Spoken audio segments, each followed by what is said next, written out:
നമുക്ക് ആദർശിന്റെയും നയനയുടെയും ഇന്നത്തെ നല്ലൊരു വിശേഷം കേട്ടാലോ. അങ്ങനെ ഇന്നത്തെ വിശേഷത്തില് രാകേഷും വിഘ്നേഷും കൂടെ സംസാരിച്ചുകൊണ്ടിരിക്കുന്ന സമയത്ത് രാകേഷിന്റെ ഫോണിലേക്ക് നന്ദുവിന്റെ കോള് വരുന്നേ. ഇത് എസ് ഐ മാഡം ആണല്ലോ വിളിക്കണേ എന്ന് പറഞ്ഞുകൊണ്ട് കോൾ എടുത്തു. പിന്നീട് ചോദിച്ചു, എന്താ മാഡം, എന്തൊക്കെയുണ്ട് വിശേഷങ്ങള്? ഇത് കേട്ട് കഴിഞ്ഞപ്പോഴത്തേനും നന്ദു ചോദിച്ചു, മാഡോ, എവിടുത്തെ മാഡം? അല്ല പിന്നെ മാഡത്തിന് പിന്നെ എന്തെന്നാ വിളിക്കണ്ടേ? അതെ, അതൊക്കെ ഇവിടെ എങ്ങാനും വന്നു കഴിയുമ്പോഴോ അല്ലെങ്കിൽ ആരുടെയും മുന്നിൽ വെച്ച് മതി, അല്ലാത്തപ്പോഴേ എന്നെ നന്ദൂന്നോ എടി പൊടിന്നോ ഒക്കെ വിളിച്ചാൽ മതി. പറഞ്ഞത് കേട്ടല്ലോ. ഇത് കേട്ട് കഴിഞ്ഞപ്പോ വിഘ്നേഷ് പറഞ്ഞു, അല്ല അത് ശരിയാകുമോ മാഡം? അതൊക്കെ ശരിയാകും, അല്ലാതെ കൂടുതൽ റെസ്പെക്റ്റ് ഒന്നും വേണ്ട. പറഞ്ഞത് കേട്ടോടാ, എന്നാ ശരിയടി എന്ന് പെട്ടെന്ന് രാകേഷ് പറയാ. നീ വിളിച്ച കാര്യം എന്താന്ന് വെച്ചാൽ പറ. അത് പിന്നെ അങ്ങോട്ടേക്ക് അനി വന്നോന്ന് ചോദിക്കുക. അനി വന്നില്ലല്ലോ. വന്നില്ലെങ്കിൽ ചിലപ്പോ ഇപ്പൊ തന്നെ വരുമായിരിക്കും. ഇപ്പൊ തന്നെ വരുമെന്നോ? അതെ, അതിനുള്ള ചാൻസ് കൂടുതലുണ്ട്. പക്ഷെ അങ്ങനെ വന്നു കഴിഞ്ഞിട്ടുണ്ടെങ്കിലേ മദ്യമൊന്നും കൊടുത്തേക്കരുത്. അല്ല, അതെന്താ മദ്യം കൊടുക്കലെന്ന് പറഞ്ഞ? അങ്ങനെ ഞങ്ങൾ സ്ഥിരം മദ്യപാനികളൊന്നും അല്ല. അതൊക്കെ എനിക്കറിയാം. എന്നാലും ചിലപ്പോ അവൻ മദ്യം ആവശ്യപ്പെടും. കൊടുത്തേക്കരുത്, പറഞ്ഞത് കേട്ടല്ലോ എന്നും പറഞ്ഞുകൊണ്ട് നന്ദു കൊണ്ട് കോള് കട്ട് ചെയ്യണം. അപ്പൊ എന്തോ ഒരു പ്രശ്നം ഉണ്ടെന്ന് മനസ്സിലായി. എന്താന്ന് മനസ്സിലായില്ല. വിക്ടേഷിനോട് പറഞ്ഞു, അങ്ങനെയാണെങ്കിൽ ചിലപ്പോ അനി ഇങ്ങോട്ടേക്ക് വരുമായിരിക്കും. എന്താ കാര്യം എന്നറിയത്തില്ലോ. അപ്പോഴേക്കും കോളിംഗ് ബെൽ അടിച്ചു. രണ്ടുപേരും കൂടെ പോയി കഥ തുറന്ന് നോക്കുമ്പോഴത്തേനും അനി, നീ എന്താടാ അവിടെ തന്നെ നിൽക്കുന്ന, ഇങ്ങോട്ട് കയറി വരാൻ പറയാണ്. അങ്ങനെ അനി അങ്ങോട്ടേക്ക് വരുമ്പോഴത്തേനുമാണ് കവിളത്ത് 5 വിരളും പതിഞ്ഞു കിടക്കുന്ന കാണുന്നേ. ഇതെന്താടാ, ഇതെന്ത് പറ്റി എന്ന് ചോദിക്കുകയാണ്. ഒന്നുമില്ല, എന്തോ ഒരു പ്രശ്നമുണ്ടല്ലോ, നന്ദുവായിട്ട് വഴക്കുണ്ടാക്കിയോ, അവൾ നിന്നെ തല്ലിയോ? ഇത് കേട്ടപ്പം അനി പറഞ്ഞു, അവൾ എന്നെ തല്ലാനോ? പിന്നെ എന്താടാ അത്? ആ CA ഉണ്ടല്ലോ, അയാൾ എന്നെ തല്ലിയതാ. CAയോ? അതേടാ, അയാൾക്ക് എന്നോട് ചുരുക്ക. അയാൾക്ക് ഞാനും നന്ദുവും തമ്മിൽ അടുക്കുന്ന ഇഷ്ടമില്ല. അപ്പൊ അയാൾ എന്നെ അതിന്റെ ദേഷ്യം തീർത്ത എന്നോട്. എന്നാലും ഇങ്ങനെ തല്ലുവോടാ? എന്ത് ചെയ്യാനാ? എടാ, ഒരു കാര്യം ചെയ്യാം, അയാൾക്ക് നമുക്കൊരു പണി കൊടുത്താലോ? എടാ, എന്തിനു പണി കൊടുക്കുന്നേ? നന്ദു ഇതെല്ലാം കണ്ടുകൊണ്ട് മിണ്ടാതിരിക്കുവതേ. എടാ, നന്ദു കണ്ടുകൊണ്ട് മിണ്ടായിരുന്നെങ്കിൽ അതിന് കാരണമുണ്ട്. അയാള് CA അല്ലേ, നന്ദു SI അല്ലേ? നന്ദുവിന് എന്തേലും പറയാൻ പറ്റുമോ? അതുകൊണ്ടാ.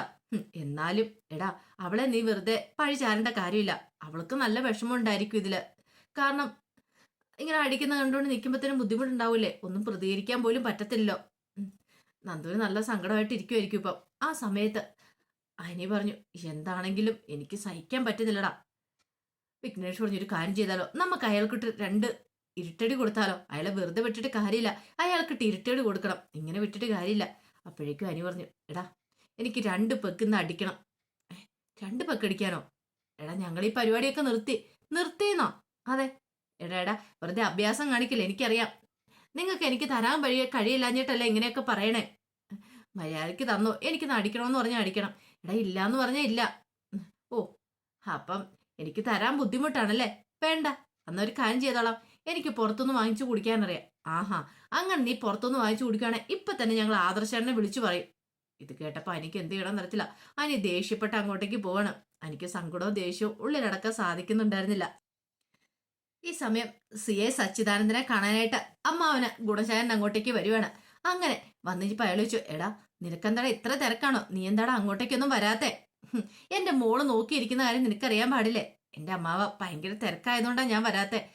എന്നാലും എത്ര വലിയ തിരക്കാന്ന് പറഞ്ഞാലും നിനക്ക് അങ്ങോട്ടേക്കൊക്കെ ഒന്ന് ഇറങ്ങാം, അറിയാലോ.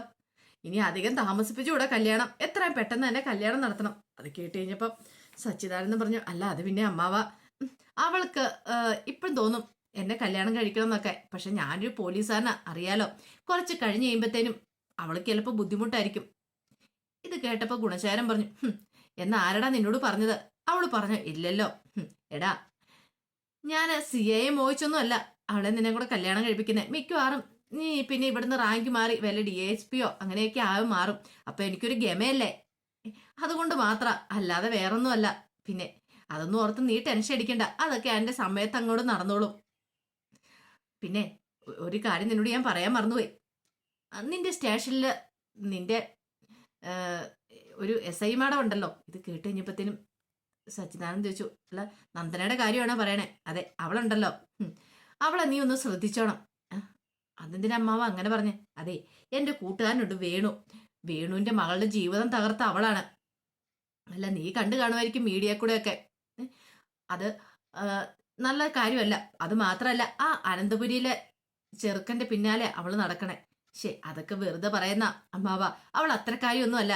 എടാ, അവൾ അത്രക്കാരിയാണോ ഇല്ലയോ എന്ന് അറിയത്തില്ല. പക്ഷെ ഉണ്ടല്ലോ, അവന് അവളുടെ പിന്നാലെ തന്നെയുണ്ട്. പല വട്ടം അവൻ പോലീസ് സ്റ്റേഷനിൽ കയറി ഇറങ്ങിയിട്ടുണ്ട്. ചിലപ്പോൾ നീയും കണ്ടു കാണും. അത് കേട്ടതും ഒരു നിമിഷം ആലോചിച്ചിട്ട് സി പറഞ്ഞു, അത് ശരിയാ. കഴിഞ്ഞ ദിവസം ഒന്ന് വന്നായിരുന്നു. വന്നു കഴിഞ്ഞപ്പോൾ അതിന്റെ പാട് അവന്റെ കർണത്തിൽ ഞാൻ പതിപ്പിച്ചിട്ടുണ്ട്. ഇത് കേട്ട് കഴിഞ്ഞപ്പോൾ ഭയങ്കര സന്തോഷമായി വേണുവിന്. വേണു പറഞ്ഞ, ആഹാ അത് കൊള്ളാലോ. വേണുവിനല്ല, ഗുണശേഖരന്. ആഹാ അത് കൊള്ളാലോ. അങ്ങനെയാണെങ്കിൽ ഇത് കയ്യോടെ തന്നെ വേണുവിന് പറഞ്ഞിട്ട് തന്നെ കാര്യം. വേണുവിന് ഭയങ്കര സന്തോഷം അവനിട്ട് 2 തല്ല് കിട്ടിയെന്ന് പറഞ്ഞാല്. പിന്നെ അവനും അവളും കൂടെ ഒന്നിക്കാനുള്ള ചാൻസ് ഉണ്ട്. അങ്ങനെ എന്തേലും ഉണ്ടെങ്കിൽ അതൊന്നും നീ ഒന്ന് കുളവാക്കി വിട്ടേക്കണം. അറിയാലോ, ഞാൻ നിന്നോട് പ്രത്യേകിച്ച് പറയേണ്ട കാര്യം ഇല്ലല്ലോ. അങ്ങനെയൊന്നും ഇല്ല. എന്നാ ശരി, ഞാൻ പോട്ടെ. ഇപ്പൊ തന്നെ വേണുവിനെ വിളിച്ചു പറയണം എന്ന് പറഞ്ഞിട്ടാണ് പലിശക്കാരൻ ഗുണശേഖരൻ അങ്ങോട്ടേക്ക് പോണേ. ആ സമയത്ത് സിയെ ഓർത്തു, ഇനിയിപ്പം അമ്മാവൻ പറഞ്ഞ പോലെ അവര് തമ്മിൽ എന്തെങ്കിലും ബന്ധം ഉണ്ടായിരിക്കോ? അതുകൊണ്ടായിരിക്കോ അവൻ അടിക്കടി പോലീസ് സ്റ്റേഷനിലേക്ക് വരുന്നേ. അങ്ങനെ ഉണ്ടാവാൻ വഴിയില്ല. നന്ദുവിന് അങ്ങനെ ആരുടെ ഒരു ഇഷ്ടമില്ല. അവള് അത്ര ഒരു പെണ്ണുമല്ല എന്നൊക്കെ സ്വയം അങ്ങോട്ട് ചിന്തിച്ച് സമാധാനിക്കുകയാണ് സി ഐ. പിന്നീട് പലിശക്കാരൻ ഗുണശേഖരൻ നേരെ ചെല്ലുന്ന വേണുവിനെ കാണാനായിട്ടാണ്. തല്ല് കിട്ടിയെന്ന് അറിഞ്ഞപ്പോ വേണുവിന് ഭയങ്കര സന്തോഷം. വേണു ഒന്ന് അട്ടഹസിക്കുകയാണ്. കൊള്ളാം, അതെനിക്കിഷ്ടപ്പെട്ടു. എടാ, നീ പേടിക്കൊന്നും വേണ്ട. ദേ അവന്റെ കാര്യത്തിലൊരു തീരുമാനമായി. എന്റെ അനന്തരവനല്ലേ CI സച്ചിദാനന്ദൻ. അവൻ വെറുതെ ഇരിക്കും തോന്നുന്നുണ്ടോ? പോലീസ് സ്റ്റേഷനിൽ അനാവശ്യമായ കയറി ഇറങ്ങി അവനെ ആദ്യം വാൺ ചെയ്തു വിട്ടു. പക്ഷേ അവനതൊന്നും അനുസരിച്ചില്ല. അവസാനം അവന്റെ കർണം അടിച്ചു പൊട്ടിച്ചു. അത് കേട്ടപ്പോ വേണു പറഞ്ഞു, അതിന്റെ ഒരു കുറവുണ്ടായിരുന്നു. അതെന്താണേലും നല്ല കാര്യമായി. പിന്നെ ഇനിയിപ്പം നീ പേടിക്കണ്ട, നിന്റെ മകൾക്ക് സന്തോഷമായി കാണുമല്ലോ. അത് കേട്ടതും വേണു പറഞ്ഞു, അതെ അതെ, അവൾക്ക് സന്തോഷം. അല്ലെങ്കിൽ തന്നെ ഈ പറയുന്ന അനന്തപുരിക്കാർക്ക് ഇപ്പൊ പുറത്തിറങ്ങി നടക്കാൻ പറ്റാത്ത അവസ്ഥ. എന്താണെന്നറിയാവോ, എന്റെ മോളൊരു പ്രസ്താവനയൊക്കെ അങ്ങ് നടത്തിയല്ലോ. വെച്ച് ന്യൂസ് ചാനലിൽ പോയി കുറെ കാര്യങ്ങളൊക്കെ പറഞ്ഞില്ലേ, അതോട് കൂടിയിട്ട് തലേ മുണ്ടിട്ട് നടക്കേണ്ട അവസ്ഥയാ ഇപ്പൊ അനന്തപുരിക്കാർക്ക്. അത് കേട്ടതും ഗുണശേഖരൻ പറഞ്ഞു, അതെന്താളും കൊള്ളാം. അങ്ങനെ വെറുതെ വിടലടാ. അതെ, വെറുതെ വിടാൻ ഉദ്ദേശിച്ചിട്ടില്ല. പിന്നെ ഒരു കാര്യം ഉണ്ടാ വേണു, ദേ ഇനിയിപ്പൊ അവിടുന്ന് അനിയുമായിട്ട് ഡിവോഴ്സ് വാങ്ങുവാണെങ്കിൽ നല്ല കോമ്പൻസേഷൻ വാങ്ങിക്കണം. അതൊക്കെ ഞാൻ ഏറ്റു. അതൊക്കെ എന്താണോ അതിന്റെ മുറയ്ക്കാൻ നടക്കുള്ളൂ. ഗുണശേഖര, എന്താണെങ്കിലും ഒരു കാര്യം ഉറപ്പാ, വെറുതെ വിടാൻ പോകുന്നില്ല ആ അനിയെന്ന് പറയുന്നവനെ. അനിയനെ ഞങ്ങളിട്ടൊന്ന് ഇണ്ണാറ വരപ്പിക്കും എന്നൊക്കെ വേണു ഇങ്ങനെ അങ്ങ് തട്ടി വിടുവാണ്. അപ്പോഴേക്കും ഗുണശേഖരൻ പറഞ്ഞു, ഇനിയിപ്പൊ പേടിക്കണ്ട, എന്റെ അനന്തരവനല്ലേ ഇവിടുത്തെ CI. പിന്നെ ആ നന്ദന എന്ന് പറയുന്നവളെ ഒരു പാഠം പഠിപ്പിച്ചോളും. അവിടെയും വെറുതെ വിടത്തൊന്നും ഇല്ല. അത് മാത്രമല്ല, അടുത്ത ദിവസം എന്താണെങ്കിലും അവൻ വീട്ടിലേക്ക് വരുന്നുണ്ട്. എന്റെ മോളെ പെണ്ണ് കാണാൻ വേണ്ടിട്ട് വരുന്ന. പിന്നെ അവരുടെ കല്യാണം ഉടനെ ഉണ്ടാവും ചെയ്യും. ആ സമയത്ത് നിനക്ക് എന്തെങ്കിലും ആവശ്യം ഉണ്ടൊക്കെ പറഞ്ഞാൽ മതി. ഇവരൊക്കെ ഒതുക്കി തീർക്കുന്ന കാര്യത്തില് എന്റെ മോൻ അത് വേണ്ട പോലെ കൈകാര്യം ചെയ്തോളൂ. വേണുവിന് സന്തോഷമായി. പിന്നീട് വേണ്ടു പറഞ്ഞു, ഒരു കാര്യം നിന്നോട് പറയാൻ മറന്നു. ഇത്രയൊക്കെ ആയെന്ന് പറഞ്ഞാലേ എന്റെ പൈസയുടെ പലിശയുടെ കാര്യത്തിൽ ഒരു മുടക്കം വരുത്തല്. അങ്ങനെ വരുത്തിയിട്ടുണ്ടെങ്കിൽ അറിയാലോ പിന്നെ എന്താ സംഭവിക്കാൻ പോകുന്നതെന്ന്. അവനെ കൊണ്ട് തന്നെയായിരിക്കും ഞാൻ നിനക്കിട്ട് പണി തെരിയിക്കാൻ പോകുന്നേ. പിന്നെ നിനക്ക് നേരെ ജോബ് എഴുന്നേറ്റ് നടക്കാൻ പറ്റില്ല. ശരി ശരി, അങ്ങനെയൊന്നും ഒരു കുഴപ്പം വരത്തില്ല എന്ന് പറയാണ്. പിന്നീട് പലിശക്കാരൻ അങ്ങോട്ട് കയറി പോയി കഴിഞ്ഞപ്പോ വേണു മനസ്സിലെടുത്തു, രക്ഷപ്പെട്ടു. അവനിട്ട് 2 തല്ലിന്റെ കുറവുണ്ടായിരുന്നു, അത് കിട്ടി. ഇനി അധികം വൈകാതെ തന്നെ അവനിട്ട് നല്ല നല്ല വേറെ കിട്ടിക്കോളും. ഇനിയിപ്പൊ അവനും അവളും കൂടി ഒന്നിക്കാനൊന്നും പോകുന്നില്ല. ആ ഒരു ചിന്തയായിരുന്നു വേണുവിന്റെ മനസ്സിൽ. പിന്നീട് അനി ബൈക്കിൽ പോണ സമയത്ത് നന്ദു വിളിച്ചോണ്ടിരിക്കുക. പക്ഷേ എങ്കിലാണെങ്കിൽ അനിയാണ് കോൾ എടുത്തില്ല. കുറെ വട്ടം വിളിച്ചു, പക്ഷെ ഒരു വട്ടം പോലും അനി കോൾ എടുത്തില്ല. നന്ദുവിന് നല്ല ടെൻഷനായി. അപ്പോഴേക്ക് സക്രി അങ്ങോട്ടേക്ക് ക്യാബിനിലേക്ക് കയറി വന്നു. നന്ദുവിന്റെ ഒരു ഫയലൊക്കെ കൊടുത്തു. പിന്നീട് നന്ദുനോട് ചോദിച്ചു, മാഡത്തിന് നല്ല വിഷമം ഉണ്ടല്ലേ എന്ന് ചോദിക്കുക. വിഷമോ എന്തിന്? അല്ല, ആ അനിന്ന് പറയുന്ന പയ്യനെ CA തല്ലിയില്ലോ, അതുകൊണ്ട്. വിഷമമുണ്ട്, താൻ അത് തീർക്കാൻ വരണ്ട, പറഞ്ഞത് കേട്ടല്ലോ എന്നും പറഞ്ഞുകൊണ്ട് ദേഷ്യപ്പെടുവാണ്. ഇത് കേട്ടപ്പം സക്കറി പറഞ്ഞു, അല്ല മാഡം, അത് പിന്നെ ഞാൻ തന്നോടാ പറഞ്ഞ കേട്ടല്ലോ. അതെ, എനിക്ക് വിഷമമുണ്ട്, ഞാൻ സഹിച്ചോളാം. അല്ല, ഒരു കാര്യം ഉറപ്പാ, ആ അനന്തപുരിയിലെ പയ്യനെ തല്ലാൻ പാടില്ലായിരുന്നു. ഇനിയിപ്പൊ CA സാറിന് നല്ല പണി തന്നെ കിട്ടാൻ പോകുന്നേ. അത് കേട്ട് കഴിഞ്ഞപ്പോഴത്തേനും നന്ദു പറഞ്ഞു, ഒന്നും മിണ്ടാതെ പോകുന്നുണ്ടോ മനുഷ്യ? ഇപ്പൊ വേണ്ട മനസമാധാനമാ. അതിനിടയ്ക്കേക്ക് ഓരോന്നും കൂടെ കയറി വന്നോളൂ. ഞാൻ തന്നെ ഇപ്പൊ വിളിച്ചോ ഇങ്ങോട്ടേക്ക്? ഇല്ലല്ലോ. വിളിക്കും വന്നാ മതി, അല്ലാതെ കൂടുതൽ വിശേഷങ്ങളും തിരക്കാൻ വരണ്ട എന്ന് പറഞ്ഞ് നന്ദു ദേഷ്യപ്പെടുക. അവസാനം അയാള് ശരി മാടെന്ന് പറഞ്ഞിട്ട് അങ്ങോട്ട് ഇറങ്ങിപ്പോയി. അതെ, ആ ചെറുപ്പക്കാരനെ തല്ലിയത് മാഡത്തിന് ഇഷ്ടപ്പെട്ടില്ല. അതിന്റെ ചൊരുക്ക എന്താണേലും കൊള്ളാം. അവനോട് വന്ന് കേറിയിട്ട് അവനിട്ട് 2 തല്ലി കിട്ടിയത് എന്നൊക്കെ പറഞ്ഞുകൊണ്ട് അയാൾ അങ്ങോട്ടേക്ക് പോവാ. ഉള്ളിൽ സന്തോഷം ഉണ്ടെങ്കിലും നന്ദുവിന്റെ മുന്നിൽ സങ്കടം അഭിനയിച്ചായിരുന്നു സക്രിയ നിന്നത് തന്നെ. പിന്നീട് സക്രിയ നേരെ പോകുന്ന CAയുടെ ക്യാബിനിലേക്കാണ്. സച്ചിദാനന്ദനെ. അപ്പം നേരത്തെ കണ്ട സച്ചിദാനന്ദനല്ല, ഇപ്പൊ പുതിയൊരാളാണ് CI ആയിട്ട് സച്ചിദാനന്ദന്റെ വേഷത്തിൽ എത്തുന്നത്. അങ്ങനെ ക്യാബിനിലേക്ക് ചെന്നിട്ട് സക്രിയ പറഞ്ഞു, സാർ എനിക്കൊരു കാര്യം പറയാനുണ്ട്. എന്താടോ? അത് പിന്നെ ഉണ്ടല്ലോ, ആ ചെറുപ്പക്കാരനെ തല്ലിയില്ലേ, അനിന്ന് പറയുന്ന അനിരുദ്ധിനെ, അവനെ തല്ലിയത് SI മാഡത്തിന് അത്രയും കൂടി പിടിച്ചിട്ടില്ലാന്ന് തോന്നേ. അതെന്തോടാ അങ്ങനെ പറഞ്ഞേ? മാഡത്തിന് നല്ല വിഷമമാണെന്ന് തോന്നേ. അല്ല, തന്നോട് മാഡം എന്തേലും പറഞ്ഞോ? അതല്ല, സാധാരണഗതിയിൽ അവനെ തല്ലിയത് ഇഷ്ടപ്പെട്ടെങ്കിൽ ഈ നന്ദു മാഡത്തിന് എന്തെങ്കിലും സന്തോഷം തോന്നണ്ടല്ലേ മുഖത്ത്. പക്ഷേങ്കിൽ ഭയങ്കര സങ്കടഭാവ, ഇപ്പോഴും അതേ ഭാവത്തിൽ തന്നെ ഇരിക്കുന്നേ. അതുകൊണ്ട് എനിക്ക് അങ്ങനെ തോന്നി, അതുകൊണ്ട് ഞാൻ വന്ന് പറഞ്ഞതാ. ഇത് കേട്ടതും CA എന്ന് ആലോചിച്ചു. അല്ലടാ, ഇനിയിപ്പോൾ അവർ തമ്മിൽ അങ്ങനെ എന്തെങ്കിലും ഉണ്ടായിരിക്കുമോ? എനിക്ക് അങ്ങനെ തോന്നുന്നുണ്ട്. അവർ തമ്മിൽ എന്തോ ഒരു അടുപ്പമുണ്ട് സാർ, അതുകൊണ്ടാ ഈ മാഡത്തിന് ഇത്ര വിഷമം. ഇത് കേട്ട് കഴിഞ്ഞപ്പോൾ CAക്ക് സഹിച്ചില്ല. CA പറഞ്ഞു, എടോ താനൊരു കാര്യം ചെയ്യാം. ദേ, എനിക്ക് അവളെ വേണം, എൻ്റെ ഭാര്യയായിട്ട് കിട്ടണം. അപ്പം അതിന് വേണ്ടിയിട്ട് എന്നിലേക്കൊന്ന് അടുപ്പിക്കാൻ നോക്ക്. ഞാൻ ഇങ്ങനെ ഇരുന്നിട്ട് കാര്യമില്ല, എന്തെങ്കിലും ഒന്ന് മാറ്റി പിടിക്കേണ്ടിയിരിക്കുന്നു. തനിക്ക് കാര്യം എന്താണെന്ന് മനസ്സിലായോ? അല്ല, അത് പിന്നെ സാർ, അതെ, ഞാൻ പറയുന്നതോടെ എങ്ങനെ അനുസരിച്ചാൽ മതി. അത് മാത്രമല്ല, എന്നെക്കുറിച്ച് അവളുടെ മുന്നിൽ ഇച്ചിരി അങ്ങോട്ട് പുകഴ്ത്തി പറഞ്ഞേരെ, ഒന്ന് ബൂസ്റ്റ് ചെയ്യിക്ക് പോയി. അങ്ങനെ ചെയ്യിക്കുവാണെങ്കിൽ തനിക്ക് അതിൻ്റെ പ്രയോജനം ഉണ്ടാവും. ഇത് കേട്ടതും ഒരു നിമിഷം ആലോചിച്ചിട്ട് സക്കറി പറഞ്ഞു, എന്ത് ചെയ്യാനാ സാറ്, ഈ നന്ദുമാണ് കാര്യമൊക്കെ ആൾ ഓക്കെയാണ്. പക്ഷേ പുള്ളിക്കാരത്തി വന്നേ പിന്നെ ഇപ്പൊ പോക്കറ്റ് കാലിയായിട്ടിരിക്കുക, പോക്കറ്റ് വീർക്കുന്നില്ല, എന്ത് ചെയ്യാൻ പറ്റും? ഇത് കേട്ടപ്പോൾ CA പറഞ്ഞു, ആഹാ അത് കൊള്ളാലോ, അങ്ങനെയാണെങ്കിൽ പോക്കറ്റ് വീർപ്പിക്കാനുള്ള വഴിയൊക്കെ പറഞ്ഞുതരാം. എനിക്ക് നിങ്ങളുടെ SI മാഡത്തിന് ഭയങ്കര ഇഷ്ടമാണ്. പക്ഷേങ്കിലേ അവൾ നേരെ വാ നേരെ പോന്നുള്ള പ്രകൃതക്കാരിയല്ലേ. ഒരു വഴിയുണ്ട്, പോക്കറ്റ് കാലിയായി കിടക്കുമല്ലേ, അത് വീർപ്പിക്കാനായിട്ടുള്ള വഴിയൊക്കെ ഞാൻ പറഞ്ഞുതരാം. എന്നോടൊപ്പം നിന്നാൽ മാത്രം മതി. അതൊക്കെ ഞാൻ ഏറ്റു. അങ്ങനെയാണെങ്കിൽ നമുക്കൊരു കൈ നോക്കാം എന്ന് പറയണം. സക്കരയ്ക്ക് ഭയങ്കര ഇഷ്ടപ്പെട്ടു. പിന്നീട് സക്കര അങ്ങോട്ട് പോയി കഴിഞ്ഞപ്പോഴത്തേനും സച്ചിദാനന്ദൻ ഇങ്ങനെ ആലോചിച്ചു, എന്ത് വില കൊടുത്താലും ശരി അവളെ സ്വന്തമാക്കണം, ആ ഒരു ചിന്ത മാത്രം അയാളുടെ മനസ്സിലുണ്ടായിരുന്നുള്ളൂ. പിന്നീട് മുത്തശ്ശനും മുത്തശ്ശനും കൂടെ ഇറങ്ങി വരുമ്പോഴത്തേനും ദേവേനെ ചോദിച്ചു, അല്ല ഇതെങ്ങോട്ടാ രണ്ടുപേരും കൂടെ? അതെ, ക്ഷേത്രത്തിൽ വരെ ഒന്ന് പോണം എന്ന് പറയണം. കാരണം അനിയുടെ കാര്യത്തിൽ അവർക്ക് നല്ല വിഷമമുണ്ട്. അപ്പൊ അതിനു വേണ്ടിയിട്ട് ക്ഷേത്രത്തിലേക്ക് പോകാനായിട്ട് ഇറങ്ങിയതാ. ആ സമയം ദേവേന് പറഞ്ഞു, പോണോ അച്ഛാ? ക്ഷേത്രത്തിലേക്ക് പോകുന്ന സമയത്ത് ഓരോരുത്തരും ഓരോ ചോദ്യങ്ങളൊക്കെ ചോദിക്കില്ലേ, അതൊന്നും കുഴപ്പമില്ല. എന്താണെങ്കിലും അവർ ചോദിച്ചിട്ടുണ്ടെങ്കിൽ അതിനുള്ള മറുപടി ഞാൻ കൊടുത്തോളാം, അതെനിക്കറിയാം. അപ്പോഴേക്കുമാണ് നന്ദുവിന്റെ ബൈക്ക് അങ്ങോട്ടേക്ക് വരുന്നത്. നന്ദു വന്ന് ഇറങ്ങിക്കുമ്പോൾ മുത്തശ്ശനും മുത്തശ്ശിയും വല്യമ്മ നിൽക്കുന്നുണ്ട്. അവർക്കൊന്നും മുഖം കൊടുക്കാതെ പെട്ടെന്ന് സൈഡിൽ തിരിഞ്ഞങ്ങോട്ട് പോകാൻ തുടങ്ങിയപ്പോൾ മുത്തശ്ശൻ ചോദിച്ചു, അതെന്താടാ ഞങ്ങളെ കണ്ട് നീ ഒരു മൈൻഡ് ഇല്ലാതെ പോകുന്നേ? ഒന്നുമില്ല, കവിളത്ത് ഇങ്ങനെ കൈ പിടിച്ചേക്കുക, കാരണം കവിളത്തെ പാട് കാണാതിരിക്കാൻ വേണ്ടി. എന്താടാ നീ മുഖം മറിച്ചോണ്ട് അങ്ങോട്ടേക്ക് പോണേ? ഒന്നുമില്ല മുത്തശ്ശ, അവിടെ നിൽക്കാൻ പറഞ്ഞോണ്ട് അങ്ങോട്ട് പിടിച്ചു നിർത്തി. കൈ മാറ്റടാന്ന് പറയണം. കൈ മാറ്റി കഴിഞ്ഞപ്പോ കവിളത്ത് പാട് കിടക്കുന്നു. ഇതെന്താടാ അനി? ഒന്നുമില്ല. എടാ നീ ആരെങ്കിലുമായിട്ട് തല്ലുകൂടിയോ? ഇല്ല. പിന്നെ ആരെങ്കിലും നിന്നെ ഉപദ്രവിച്ചോ? സത്യം പറ, ആരടാ നിന്റെ കവിളത്ത് തല്ലിയത്? ഇത് കേട്ടതും അനിയൊന്നും മിണ്ടാതിരുന്നു. സത്യം പറഞ്ഞോണം, എനിക്ക് സത്യം മാത്രം അറിഞ്ഞാൽ മതി, തല്ലു കൂടിയതാണെങ്കിലും തല്ല് കിട്ടിയതാണെങ്കിലും. ഒടുവിൽ അനി പറഞ്ഞു, ഞാൻ പോലീസ് സ്റ്റേഷനിൽ പോയിട്ടുണ്ടായിരുന്നു. എന്നിട്ടോ? പോലീസ് സ്റ്റേഷനിൽ പോയിട്ട് ആരാ? നന്ദു ആണ് നിന്റെ കർണത്ത് കൈവച്ചേ. നന്ദു അല്ല, ആ CI എന്നെ തല്ലിയത്. CIയോ? അതെ. അപ്പോഴേക്കും ദേവേനി പറഞ്ഞു, ചിലപ്പം അയാള് കല്യാണം ആലോചിച്ചിരിക്കുമല്ലേ നന്ദുവിനെ കെട്ടാൻ വേണ്ടി നടക്കുമല്ലേ?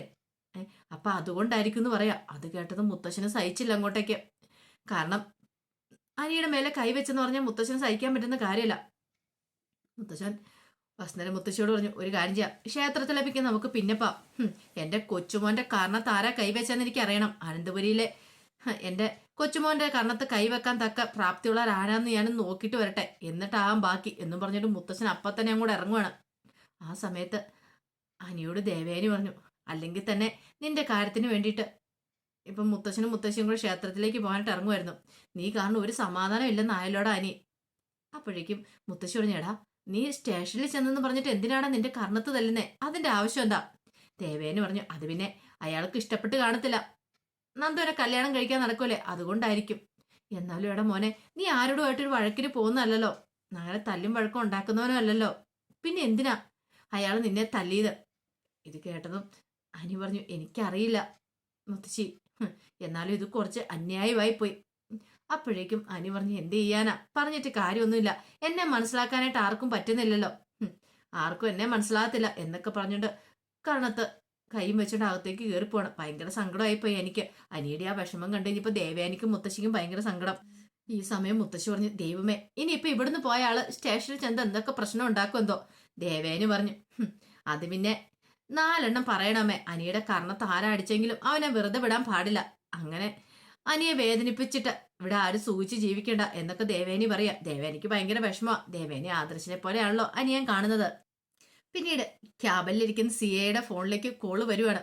അങ്ങനെ കോൾ എടുത്ത് കഴിഞ്ഞിട്ട് പറഞ്ഞു, ആ ശരി സാർ, ഞാൻ ഇപ്പൊ തന്നെ പോയിക്കോളാം എന്നൊക്കെ പറഞ്ഞിട്ട് കോള് കട്ട് ചെയ്യണം. അപ്പോഴേക്ക് സക്രിയ അങ്ങോട്ടേക്ക് വന്നു. സക്രിയോട് സിയായി പറഞ്ഞു, എടോ SP വിളിച്ചേ. SP സാറോ, എന്തു പറ്റി? അത് പിന്നെ അനന്തപുരിയിലെ കൊച്ചുമോനെ ഞാൻ തല്ലിയ കാര്യം SP അറിഞ്ഞിരിക്കുന്നു. പോയി ഞാൻ മാപ്പ് പറയണമെന്ന. അനന്തമൂർത്തിയോടും കൊച്ചുമോൻ അനിയോടും ഞാൻ പോയി മാപ്പ് പറയണമെന്ന്. സാറ് പോയി മാപ്പ് പറയാനോ? അതെ. അല്ല അത് പിന്നെ സാറേ അതെങ്ങനെ? എടോ ഞാൻ പോയി മാപ്പ് പറഞ്ഞാൽ പിന്നെ എന്ത് ചെയ്യണമെന്ന് എനിക്ക് അറിയത്തില്ല. ആകെപ്പാടെ ഒരു കൺഫ്യൂഷനാ. ഇത് ഇത്ര പൊല്ലാപ്പാവെന്ന് ഞാൻ ഒരിക്കലും പ്രതീക്ഷിച്ചില്ല. അല്ല അതിപ്പം സാറിനിപ്പോൾ എന്ത് ചെയ്യാൻ പോകുന്ന? എടോ ഇനിയിപ്പോൾ SP ഒരു കാര്യം പറഞ്ഞിട്ട് ചെയ്യാതിരിക്കാനും പറ്റില്ലല്ലോ സാറേ. സാറിങ്ങനെയൊക്കെ പോയി മാപ്പ് പറയാൻ പോയാൽ അതിന് മാത്രം സമയം കാണത്തുള്ളൂ. കാര്യമൊക്കെ അതേടോ. പക്ഷെ SP പറഞ്ഞിട്ട് ചെയ്തില്ലെങ്കിൽ എനിക്ക് സ്ഥലം മാറ്റം ഉറപ്പാ. അപ്പൊ പിന്നെ എനിക്ക് എന്ത് ചെയ്യാൻ പറ്റും?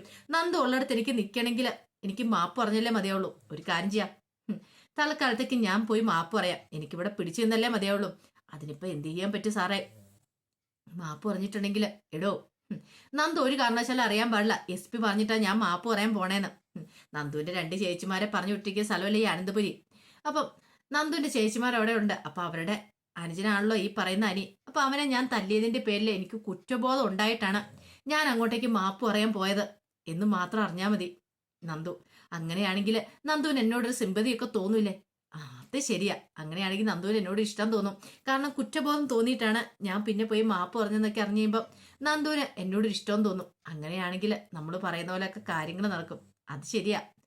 അങ്ങനെയാണ് ഇപ്പൊ തന്നെ പോയിക്കളെ എന്നും പറഞ്ഞിട്ട് അയാൾ എഴുന്നേക്കും. അയാൾ ഇത്രയ്ക്ക് പ്രതീക്ഷിച്ചില്ല ഇത്ര പെട്ടെന്ന് കാര്യങ്ങൾ ഇത്രയാവുന്നു. കാരണം മൂർത്തി മുത്തശ്ശൻ ആള് ചില്ലറക്കാരനൊന്നും അല്ലല്ലോ.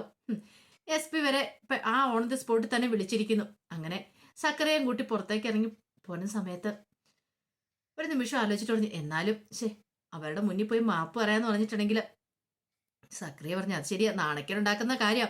പക്ഷെ ചെയ്യാതിരിക്കാൻ പറ്റില്ലല്ലോ സാറേ. സാറിന്റെ നിലനിൽപ്പിനെ ബാധിക്കുന്ന കാര്യമല്ലേ? അത് ശരിയാ. ഇനിയിപ്പൊ കാല് പിടിച്ച് മാപ്പ് പറഞ്ഞിട്ടാണല്ലോ ശരി. ഈ പ്രശ്നത്തിൽ നിന്ന് എനിക്കൊന്ന് ഊരിയെടുക്കണം. എങ്കിൽ മാത്രമേ നന്ദുവിന്റെ മനസ്സിൽ ഇടനേടാൻ പറ്റുള്ളൂ. അങ്ങനെ പറഞ്ഞിട്ട് പുറത്തേക്ക് ഇറങ്ങി വരുമ്പോഴാണ് ഒരു കാർ വന്ന് നിൽക്കുന്നത്. കാറിനകത്തു നല്ല സിനിമ സ്റ്റൈലില് നമ്മുടെ മൂർത്തി മുത്തശ്ശൻ ഇങ്ങോട്ട് ഇറങ്ങുവാണ്. കൈയൊക്കെ തീർത്ത് വെച്ച് ഇങ്ങോട്ടേക്ക് വരുവാണ്. മൂർത്തി മുത്തശ്ശനെ കണ്ടതും ഇടിവെട്ടേറ്റ പോലെ സിഐയും ASIയും കൂടെ നിൽക്കുവാണ്. അപ്പൊ അതിന്റെ വിശേഷങ്ങളൊക്കെയാണ് കാണുന്നത്. ഇനി നല്ല ഇടിവെട്ടി വിശേഷങ്ങളുമായിട്ട് വൈകുന്നേരത്തെ പ്രമോയി വരാട്ടോ. അപ്പൊ എല്ലാരും മറക്കാതെ കയറി കാണണേ. ഒരിക്കൽ കൂടി എല്ലാവർക്കും ശുഭദിനം നേർന്നുകൊണ്ട് നിർത്തുന്നു. നന്ദി.